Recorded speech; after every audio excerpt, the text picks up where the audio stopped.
महाराष्ट्रामध्ये होऊ घातलेल्या स्थानिक स्वराज्य संस्थेच्या निवडणुकीमध्ये एकही मतदार हा बाहेर राहणार नाही, अपात्र राहणार नाही, ह्याची दक्षता राष्ट्रवादी काँग्रेस पार्टी शरदचंद्र पवार पक्ष घेणार आहे। आपण आता पाहिलं असेल की बिहारमध्ये काय झालं, जवळपास 65 लाख मतदारांना मतदार यादीतून वगळण्यात आलं, अनेकांना मृत घोषित करण्यात आलं, अनेक जण त्या ठिकाणी राहतच नाही असं सांगण्यात आलं आणि कोर्टाने आता निवडणूक आयोगाला फटकारल्यानंतर परत यादी दुरुस्त करण्याचं काम चालू आहे।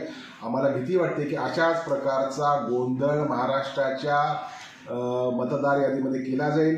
जिल्हा परिषदेची यादी असेल, नगरपालिकेची यादी असेल, महापालिकेची यादी असेल, या सगळ्या याद्यांमध्ये अशा प्रकारचा गोंधळ केला जाईल। पात्र मतदारांना अपात्र करण्याचा षडयंत्र डाव सरकारी पक्षाकडून खेळला जाईल, त्याच्यासाठी आम्ही दक्ष राहू।